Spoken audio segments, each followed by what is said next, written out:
All right, welcome everybody. My name is Jennifer Palmatier and I work in the Zang Career Center.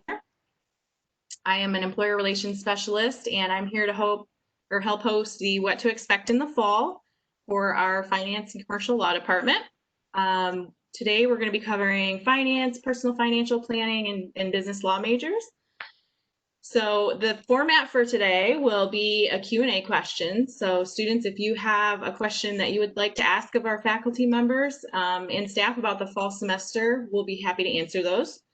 Questions about the COVID-19 response, HCOB changes, academic coursework adjustments, industry changes in your major, career and internship concerns, FERS related questions, happy to answer all of those, or any other school related topic that we might be able to help you with are all appreciated. This will be an hour session that's recorded and will be uploaded to the FCO webpage as soon as we're able to get that up, hopefully shortly. And then to all of our panelists, this will be an hour-long session, so we have a lot of material to cover. So we're just going to ask you to keep your responses fairly brief so that we can move through all of the questions that we have to get through today. So students, if you could actually put your questions into the chat, you'll see a little chat bubble in the middle bottom of your screen. Feel free, if you have any questions during this session, to go ahead and put those chat questions in there and we'll get those answered. Faculty, you don't have to worry about what's going on in the chat. I'll go ahead and take care of that and get that added to our question list. Let's see. If we go over an hour, we'll start to try to wrap things up and perhaps we can take a few extra minutes if we have extra questions, but we anticipate being done right at 2 o'clock. And with that, I would like to introduce our panelists. And I'd like to start with Dr. DeMello. He's going to give you a little bit of info about himself, and faculty, if you could just share your name and what courses you'll be teaching this fall. Hello, everyone, and welcome to this town hall. My name is Jim DeMello. I chair the Department of Finance in Commercial Law. I've been at Western now for about 33 years and teach the courses in corporate finance and investments mainly, although I have dabbled in a few other courses over the years. We are excited that you're considering our department for one of the majors. You know, we have 3 majors: finance, business law, and personal financial planning. And we hope, we can interest you to pick one of those for your academic career at WMU. So welcome.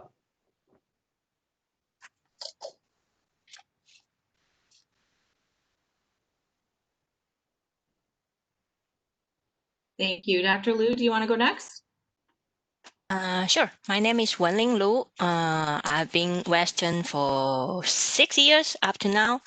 And for the coming fall semester, I'm going to teach Finance 3450, Computer Application in Finance, as well as the Finance 3200, Business Finance. And welcome. And in addition to as a faculty, I'm also a faculty advisor for our student organization, Financial Service Club. So you are also welcome to contact me if you have any question or interest in joining that. Thank you. Dr. Burney? Hello there. I'm David Burney, Finance and Commercial Law. I've been a faculty member in this department for over 3 decades. And my particular course topics teaching this fall are Business Finance 3200 and Investments, the 3510 class, and other graduate classes in mergers, acquisitions I teach as well. So there's a wide variety I cover as well as other faculty do. So we'll hopefully see you on campus this fall. Thank you. Thank you. Onur? Hi guys, my name is Onur Arıgaslan. I have been at Western for 18 years now. I am a professor of finance and also the director of the personal financial planning program. We also have a center for financial planning and wellness, and I am one of the co-directors of the center. And in that center, we try to help students with their financial needs. We give them financial coaching, and I teach business finance, corporate finance, retirement planning, and business enterprise, and also financial management at the MBA level. Welcome to Western. Thank you. Geraldine?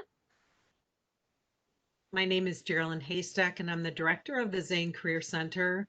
I have been at Western for over 30 years in a variety of different roles, and this is my favorite one as the director of the Career Center.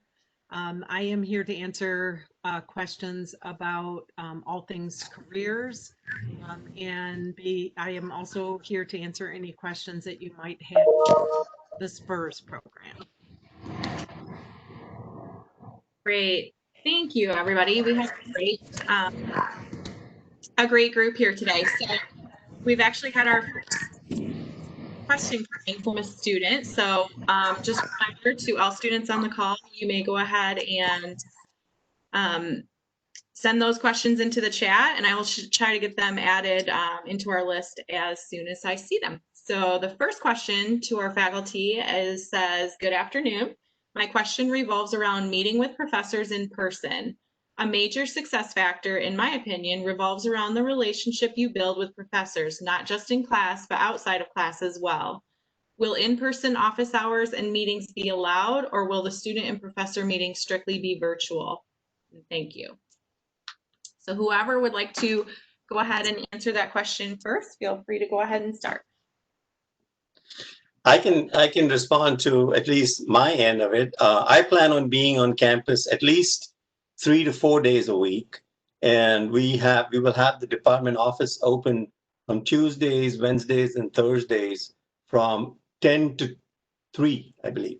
And so anybody who wants to see me is welcome to come in to the office. We'll have sufficient, social distancing measures at the office. Plexiglass screens and so on for you to be safe. So I welcome, I encourage you to come in if you have anything to ask of the department at the department level. I'm not really sure about all the faculty though. I know some faculty will be teaching in person, so they probably will have office hours, but others you might just as well be able to talk with them on MS Teams on a video chat. So, that's unfortunately the way it might go this semester. We just want everybody to be safe. We don't want to risk anybody to get this awful disease. So, we're not forcing anybody to come to campus. It's voluntary. So, please check. You can book on MS Bookings, and we can always organize a chat, with you via virtual MS Teams type of communication. Okay. Great. Thank you. Anybody else have anything to add? Hi there. Yeah, and I will be on campus this fall, so there will be opportunities. We'll have to work out individually with each student if it's going to be an in-person. I will have office hours, but I have had this past summer office hours virtually and coordinated, by student video conferencing. So, and that worked reasonably well. But there will be opportunities for in person. It just has to be worked out. There are rules that the university has implemented, and we'll have to work through those rules in each case and to make sure we stay within the social distancing and so forth. So there will be some opportunity. Yeah, I'll be teaching online, so I don't plan to be on campus at all, but I hope to have virtual office hours.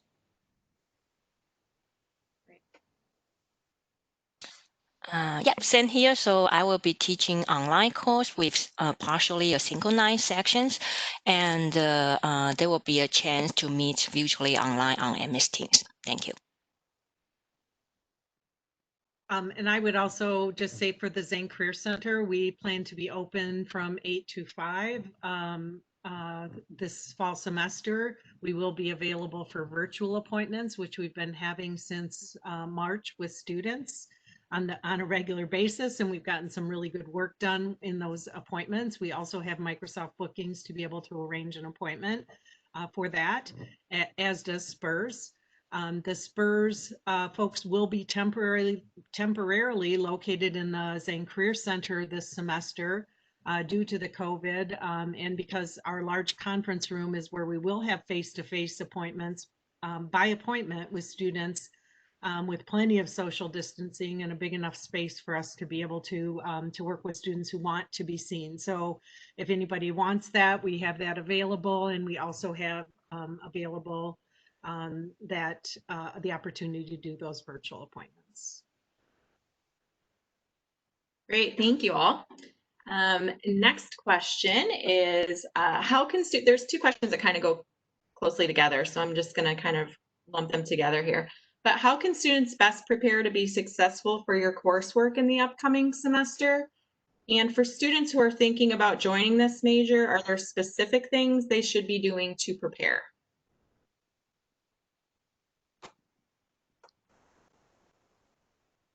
Who wants to go first? I don't want to be the one every time, but go ahead, David. Well, one of the things for Business Finance 3200 is obviously it's a course requires prerequisites. And if you've been away from your courses, in particular accounting, statistics, etc., go back and review those things, because particularly if you're going to be looking at a lot of it online, it really means you need to dig back further yourself just because of the nature of the process. So go back and look at those, and well, if you got your textbook, go ahead and read it. That's a great start. And as I always say to my students, if nothing else, the first thing you should do when you get to the chapter, a new chapter, is go down and look at the bold items. These are mostly definitions and get you a good flavor, because it's language. It's a new language, and you want to pick up that new language quickly. So go back there and look at all those definitions and ideas, because if you don't get the language down, it's really hard to succeed. So you want to get the language down first. Yeah, and I'd like to chime in there on top of what David just said. You know, almost all of our professors are using Connect with courses. I know we're doing it in 3200 and many other courses. And, you know, McGraw-Hill Connect has this, what they call a smart book resource available. I personally am using it for my 3200 section, and I know many others are too. I strongly recommend that even if it is not required, do it. I mean, it takes a little bit of time, but it takes you interactively through the chapter. Like David said, you have to read the material and you have to answer it. And it also tests to see whether you're getting what you're reading or not. And then you can go back and look it over. You know, it takes a bit of time, but you will get the fruits of it at the end of it. Okay, so do all the work, all the homework, whether it's required or not. If it's voluntary, even, I mean, some of them, you know, are opportunities to just practice, do them. Because finance is all about practice. And, you know, and practice makes you perfect. So I strongly recommend that. Perfect. Anybody else have anything they'd like to add to that?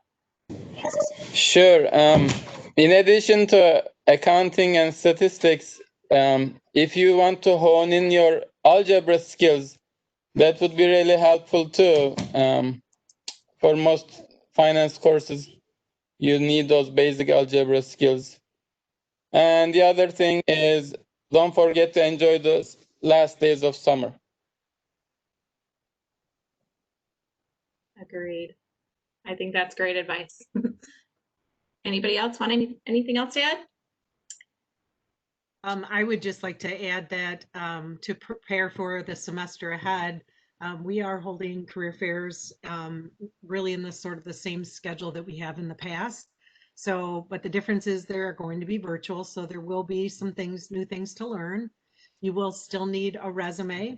So, and we plan to hold resume revamp in a little bit different format as well, but we will be prepared to provide students with feedback. And if you're going to a career fair, getting some feedback on your resume is a really good idea. So those are the minimum things that I would suggest that you would do. And of course, there's many, many more things that you could do as well. And if you don't know what those are, you can connect with us and we're happy to talk with you about those specifically for you. Great. So the next question is, will a lack of an internship due to COVID-19 affect my ability to get a job in this industry?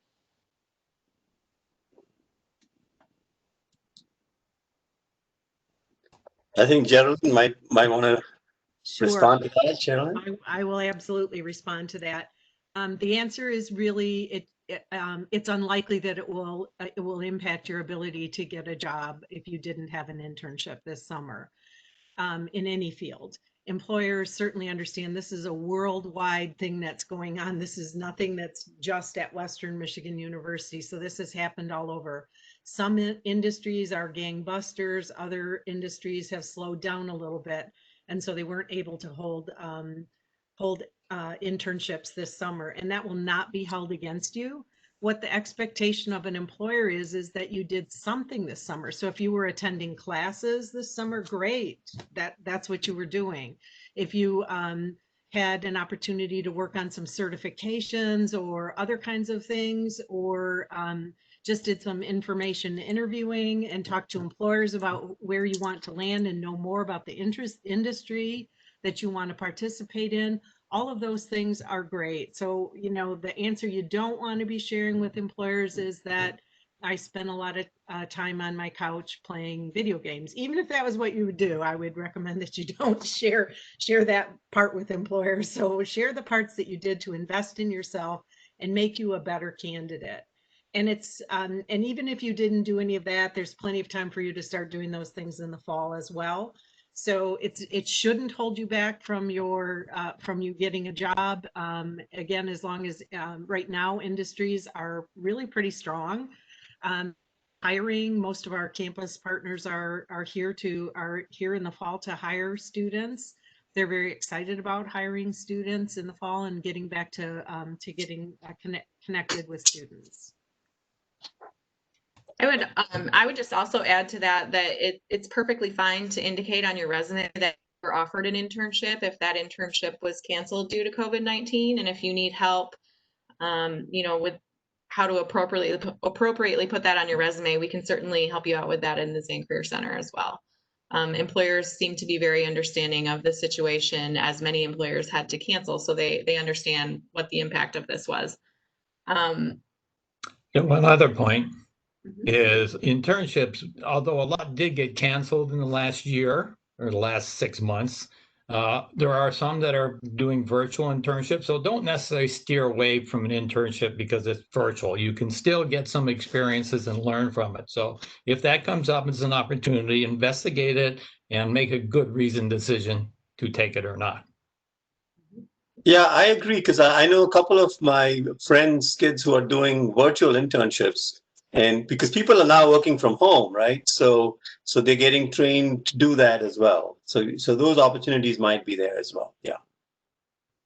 Absolutely. So that is great advice. And some of the things that are important about that is really taking that experience you've had working virtually, because as Dr. DeMello said, you'll be doing that in the future.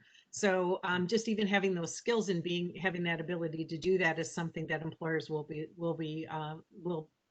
be impressed that you have that ability. So something else you don't have to learn. Also that just for you to be aware that our department also have credits for students to apply for, and like the summertime, actually have one student doing the virtual internship, and I have coming two students. One is virtual, one is on-site, but just still encourage you to try to look for the internship opportunities. Thank you. Okay. Perfect. I would also like to take a second to welcome Carol Hustle. She's one of our business law professors. So Carol, Yes, if you don't mind taking... Here, I'm trying to get my face in the light. Hi, Carol. Totally fine. Hi. Yeah, I wasn't join in. I was trying to Wenling for making sure, and Jen, thank you. Yes. No problem at all. So I was just wondering if you could introduce yourself just quickly so the students know who you are, and then what courses you'll be teaching this fall, and then we'll continue to roll on with some Q&A. I'm Carol Hustles, and have a long history at Western Michigan University. I have been at Western Michigan University for almost 30 years.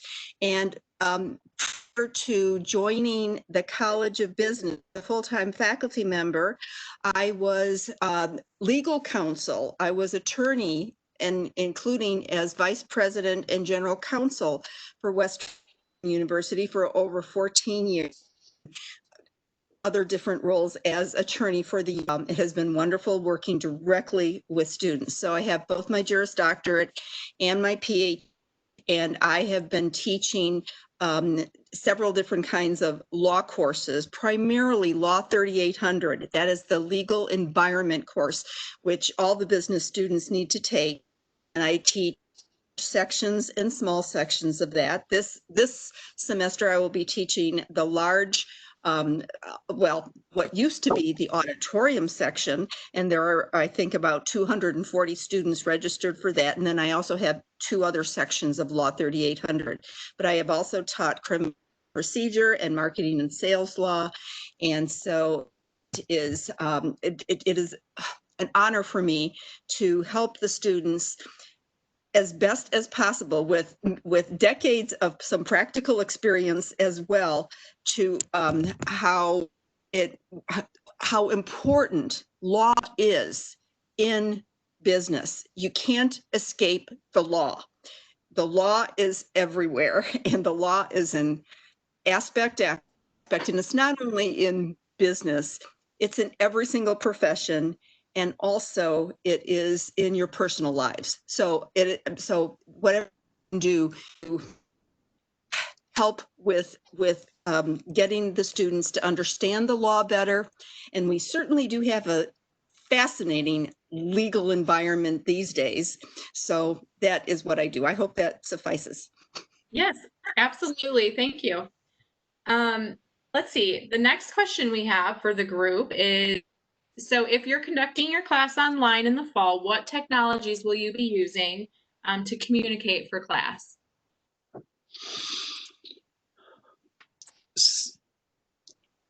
So I think most of us are on the D2L platform, right? Desire to Learn. And we're going to use MS Teams for the office hours, I think. At least I am. And Connect. So, we've, again, depending on which professor you're taking, I guess it's either Connect or, McGraw-Hill or what's the other one? I forget now. The Wiley & Sons, one of those platforms, I think, is what most people are using. So a lot of the publishers are providing us with those virtual learning options. But I think on campus is mainly e-learning with D2L, where we use MediaSite, where we post our videos, or we do, synchronous teaching and so on. So yeah. And some of the other professors might have other things they're doing, but I think that's probably most commonly being used. Great. Does anybody have any additional things to mention on that one?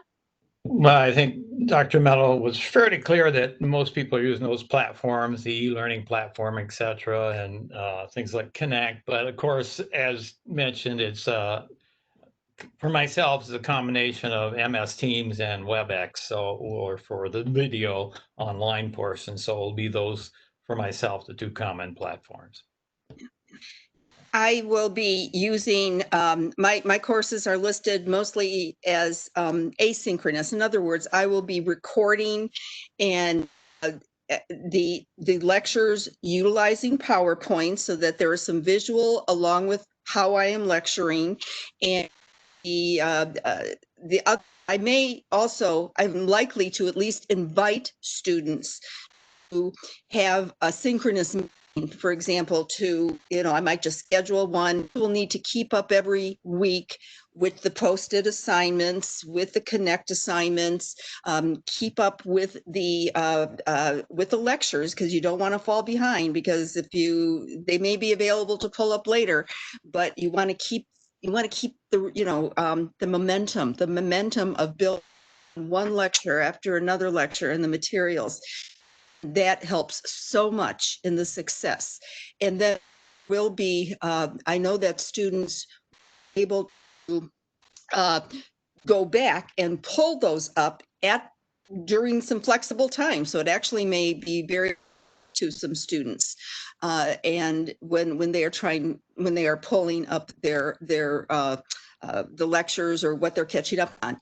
But for quizzes and tests, I will be setting express times for those where students will need to take the quizzes or the exams, like a midterm exam and a exam online through e-learning.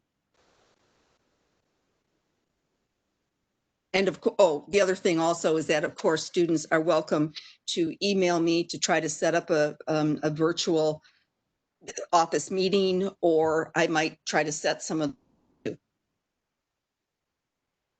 Perfect. Thank you. Next.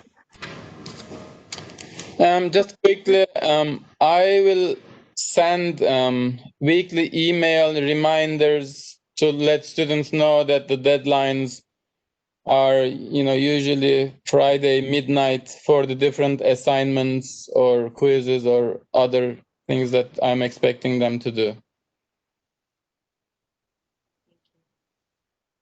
Great. Okay, so next question. Is there anything extra I can do, including certifications, online tutorials, professional development, to prepare myself for your class in the fall? So do you have any suggestions on anything they could do in the next few weeks to kind of prepare for classes in the fall semester? Well, I think Dr. Arugaslan said it right. Review your algebra, your math skills. They'll come in real handy. And maybe even go back and take a look at some of your statistics if you've done them already. The basic statistics. We don't do a lot of very exotic statistics, just maybe simple mean, median, mode, some regression, basic regression. I mean, that would come in handy. Great.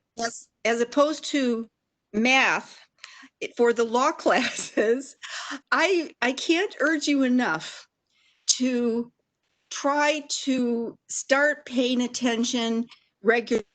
Don't study the news. What is happening in our world? There are so many. I know we have the health, and that is taking, that is absolutely so much in the news right now. But we also have very interesting issues involving the upcoming election, constitutional issues, Supreme Court issues. These different things. Start watching the news. Start watching the news, possibly, to understand. Oh, well, we have a separation of powers in this country with the legislative branch and the executive branch and the judicial branch. So there is much going with the arguments on who has what power about what, and who that is all absolutely key regarding legal. So we will be talking beginning in Law 3800, starting with some of the big principles. What's law is about? What is the heritage? Why do we law get here in this country the way it is? But it is our legal environment, and we're going to be touching upon so many subjects that I am hoping that will help you. But start checking the news, no matter whether it's CNN or Fox News or MSNBC or just the local stations so this is what's going on in the government. This is what's happening. This is whatever. So start maybe doing a little bit of what is happening in my legal environment today, as well as the pandemic. But again, the pandemic and many different issues there are, guess what? There's legal issues related to all that too. So that would be one idea. Yeah, and to look at the Constitution. Yeah, what? To piggyback on that, I just want to say also with the finance part, the news is critical of what's going on in the in the economic world. I know in Finance 3100, few of the assignments are to report on current events and current goings on in the economy. So keeping up with what's going on would help you, pick the right topics and write about them so that you're knowledgeable about it. So yeah, great point, Carol. The news, current events, things are, important for next few months as well. Exactly. These aren't just courses because I have to take the 3 credits and I have to pass it. What you are learning in all of your courses relates to your career, your profession, so many different ways. There are so many aspects and different facets to getting a business degree. And no matter what profession you choose, no matter what, it's going to touch upon those other areas, the other disciplines. When you're taking a of courses, all of those will relate to what you ultimately will do in not only your professional lives, but your personal lives as well. It's exciting to learn. Regarding certifications, so I teach retirement planning and employee benefits this fall, Finance 3730, and it's one of the required courses for the Certified Financial Planner certification, which most personal financial planning graduates take after graduation. And if you would like to graduate in spring or summer 2021, then you have to take the retirement planning course and the estate planning course, which is Finance 3720, this fall, so that you can take the capstone course, Finance 4710, applications in personal financial planning in spring, and you can graduate and be able to take the CFP exam. Thank you. Can I add one more thing? And so planning your schedule is very important, as Dr. Arigaslan just said, because you only have 2 years, right? 2 years in the finance area with us, and you need to plan out the courses because sometimes you may not get them in time if you don't plan correctly. So yeah, so that's another critical thing, is not so much before you come, but just keep that on your radar. And look for definitely get to those BBA orientation seminars where we advise the majors, and I know that's happening in early September. So again, if you are decided you want to do one of our 3 majors, I encourage you to attend those orientations and then follow through with them. Okay, whatever's advised there. Great. Thank you. Next question. I think this is a great one for Dr. Liu. This one is, what are your thoughts of how RSOs will operate if we're not able to meet face-to-face? Based upon the information that I contact with the president of our financial service clubs, Caroline Roop, she already signed up for a virtual community sections in early July, and she actually at the time to contact with all other EBO members. So in the coming fall semester, the student organization will have perhaps the virtual meeting, possibly weekly or perhaps bi-weekly, depends on the employees' info availabilities. And all the information will be sent out perhaps about the first week of the semester or a little bit earlier or later. And if you have any specific question, I can connect you with the EBO member of our student organization. Thank you. Anybody else have anything they want to add about student organizations? Okay. Thank you. That was very nice. What are some changes students should expect to see when compared to a traditional fall semester? So what might be different this year than they've had in the past? Wearing masks, so one thing. We all have to wear them, right? It's a requirement. And also filling out the online health form every day that you come to campus. So if you're planning on coming to campus, you make sure you've got to fill that out, because they will not let you in, okay, just for safety reasons. So there's an online form that needs to be filled out if you're going to be attending or entering any of the buildings on campus. At least that's one thing I can tell you for sure. And one thing I like to emphasize in how important for students to keep up with the weekly materials. In a traditional fall semester, you probably just be on campus and trying to find a classroom to be in. But it depends on the class you are taking. Some of them might be online, something probably hybrid, rotation, or being on campus. So you have to be pretty diligent to know, look at your schedule. Are you actually having a part-time job? Or perhaps look at your 4 or 5 class that you are taking and be sure that you set up the time for each class and focus on, be specific for the, class, even it's online or on campus. Then I refer to one of the professors told me that he actually saying that students should expect a very dynamic situations, meaning that if you actually have a class online, you're probably saving time to commute to the campus. But you might expect that it's a learning curve to be, in an environment of learning online at your own pace.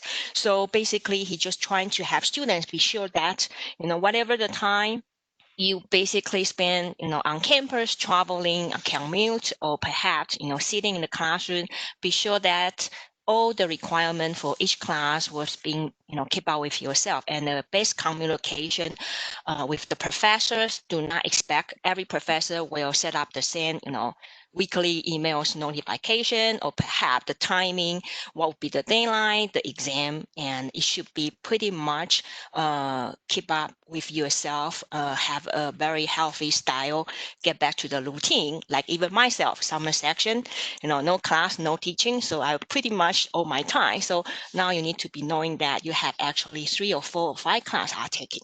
Okay. Great, thank you. Anybody have anything else to add to that?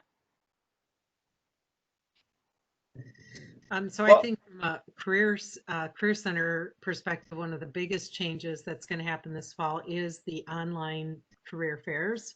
So we have invested in some software that will help us help that feel more like a career fair to you than just a WebEx where there's a bunch of links and other things that I know some schools have done it that way. But the software that we've decided on, and Jen and I spent most of the beginning of the summer vetting softwares. So we've seen a whole bunch of them, but the one that we ended up with is called Easy Virtual Fairs. And it will have some design elements to make it, again, feel like a career fair. We plan to have a student event to really go over with students kind of what to expect and how to be successful at a career fair. We'll be inviting all the student RSOs. We'll be in contact with the presidents. We do have a list of those names to let them know when that's going to be. We can't possibly make it to all the virtual meetings of our student organizations that they're having. So our plan is to really record.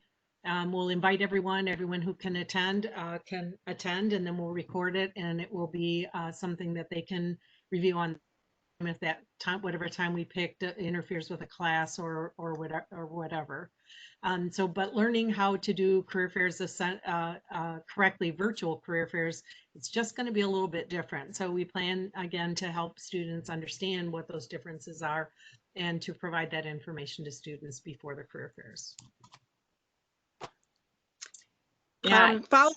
Following up on that, which are great points, things are certainly different, but with respect to what hasn't is desire of the College of Business to relate to students and to get to the students.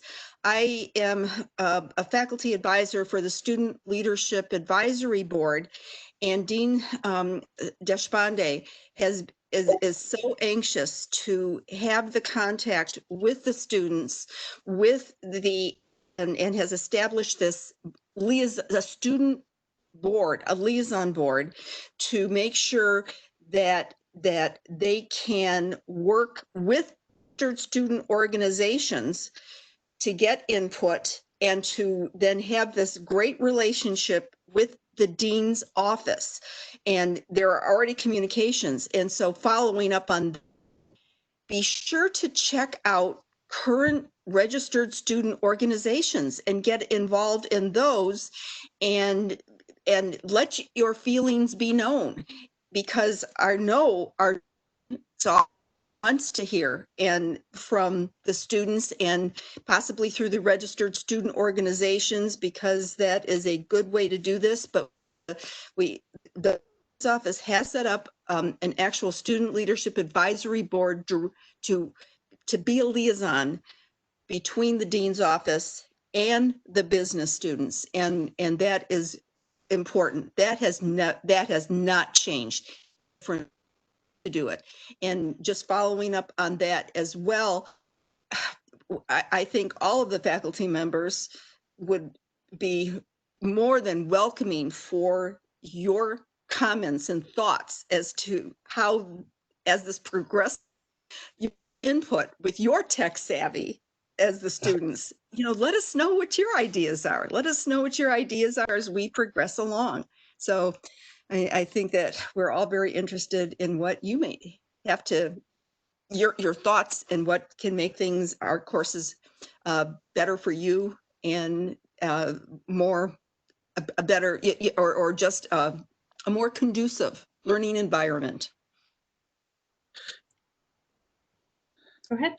I just wanted to say, in terms of what's different, not everything is bad, okay? Let me say, virtual learning has its advantages, Where else could you fast forward a professor to 2 times the speed, right? And get through the class in half the time?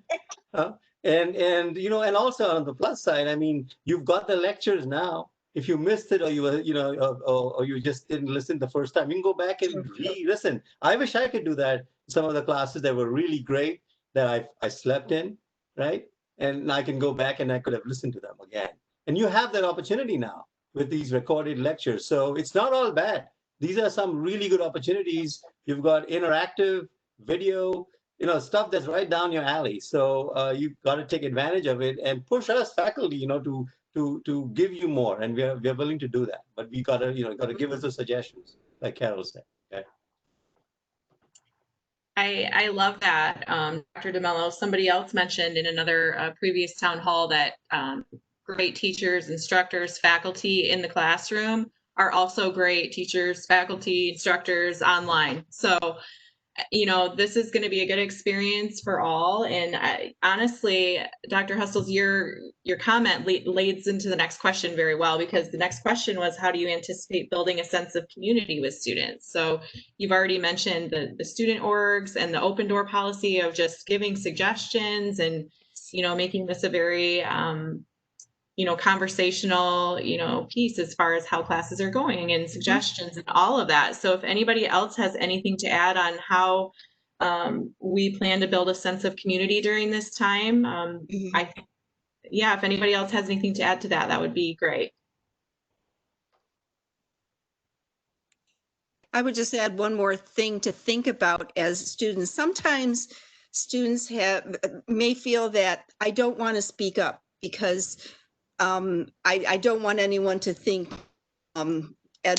something that I don't know what I'm talking about or whatever. Consider this a unique time to speak up. And whether it's video wise, whether it's suggestions to your instructor, whether it's ideas for your major, your department, the College of Business, it's a great opportunity to speak up, be heard, and also, in the career world, get a head start on voicing your ideas, because your ideas are important and your ideas are just as important as others. So use this college experience in the courses, especially when we have such a great college that comes this input. Go for it. Thank you. Okay, let's talk about if we start the semester in person. So if somebody has a face-to-face course, and then we need to go to distance learning, what should they expect that transition to feel like? Well, this will be the second time around, so it'll be better than the first time, I'm sure. I did not teach last semester, so I really don't know how exactly it would feel. But I think faculty have gotten very quickly trained on using the technology now. I know in my department, almost everyone to a person, did a fantastic job, transitioning to virtual learning. So I think it'll be fine as far as the lectures go. The students obviously are already techno savvy, so I think it'll be great. I think it'll be fine. We are used to it. We had it the first time in February of last year, right? And if it happens again, we are all now geared for it. So it'll be a smooth transition, I'm pretty sure. Well, I don't think it'll be as hard as last time for students either, because some of the classes they're going to be taking are going to be, even if they're hybrid, they're already doing part online and not. So they'll already have that feel, that in hand. And of course, the rollover for the faculty is, if they've taught the class perhaps through March, April, or whatever, they have some feeling for it, if not 100%. So it won't be as hard, I hope, at that time for most of us. It obviously is a transition, but for the students, if they're particularly taking some in person hybrid and online, it's relatively easy for them to roll over into that, class that's moving from in person to online. Hopefully we don't have to get there, but we never know. So one of the things that I learned from, I think it was from another town hall, and I hadn't thought about it before, was it would probably be great if faculties sort of had that plan on their syllabus so students would not understand what the plan is, because it was just the surprise factor of everything. And I totally agree that it's going to be better this time anyway. But I think if the students understand, especially for hybrid or in-person classes, what the plan is in case that happens, would be probably, for some people who are nervous about that, would really help them to be able to digest that and prepare. So, and again, we are going to go virtual after Thanksgiving, right? So faculty who are teaching in person are already preparing for that. They're just going to have to prepone it a bit. So I think it shouldn't be too bad of a transition. Great, thank you. Okay, so here's the question. We talked a little bit about what's going on currently. Dr. Hustles, you talked about currently what's going on in the law environment. We talked about what's going on in the finance, field currently. But thinking about pre-COVID, can you think of any exciting industry trends that were happening then and are still happening now? Anything come to mind that might be interesting? Another additional thing that might have been pre-COVID that they should look into before coming to campus? Might be helpful. I guess I would go back. Oh, go ahead. I was just going to say, I know Tesla is going through the roof, and so is Amazon, right? But go ahead, Carol. Oh, no, I was just going to say that pre-COVID, it was fascinating how many exciting and bewildering things were happening in the news legally, with respect to, we're not only talking about what's happening in the administration, and there were many, I mean, again, for COVID, this was the first time in many years since President Clinton that we had a president who was impeached. So we had a chance to explore Constitution written in 1787 and the provisions in that Constitution, how it applied to the legal now. With respect to the news reported so many different contracts, contractual issues, so many different things that were happening in the business industry, and students are interested in, well, what are the different kinds of business organizations and the legal aspects to all those, and issues of tort and issues of employment settings. I mean, talking about legal areas about getting employment letters and thinking about your own future. Well, if those letters, for example, has a covenant not to compete, what does that mean? So we basically, pre-COVID, had many legal issues that we could continue to talk about and that are on YouTube and that are all the time, that had nothing to do with the pandemic. And so, yeah, pre-COVID, trying to absorb as much as one can about the world affects, and again, I'm speaking about the legal world because that's what I teach. So the that was definitely pro-COVID, and it can to be fascinating in one way or another. There's one area in finance in general, several that had changed before pre-COVID, and this is in the brokerage registered representative field, and stockbrokers, as most people would have said. But the point here is that the qualifying exam in that field has been, and all the other related fields, has been broken into two parts. There's the securities industry exam now that everybody has to take first before they can take the second part of the registered rep exam or administrator, the Series 7 exam in that specific number. But the SIE exam, as it's shortened to, is out there, and it started just before COVID, essentially, and that's building up. And for students, we do offer these two course classes as well in the college, but it is something that it affects, actually, even if somebody's going to go into the CFP, that most of those people will want to get their Series 7 or 63 and maybe 56 and some other ones, but they need to take the SIE as well. And if somebody wants to be a CFA, and if they're going to do that work themselves in their business, they will also, well, you can get waivers for certain things, but anyways, take the SIE. So that is going on. That's new, relatively speaking, and is going forward. And the part that's somewhat interesting in all of this, that field continues to expand. And I think this experience that we're running through now is having a bigger impact on people of all ages who need more investment advice, even though there's some cheap, Robinhood trading platforms out there you can get on. I mean, that doesn't solve everything for you. The people going into that field it's just growing. It's growing at a fast rate, whether people just stay in the brokerage or go through as an CFP, whatever. I mean, it's a huge change. And a lot of students aren't fully aware of it, and they should be.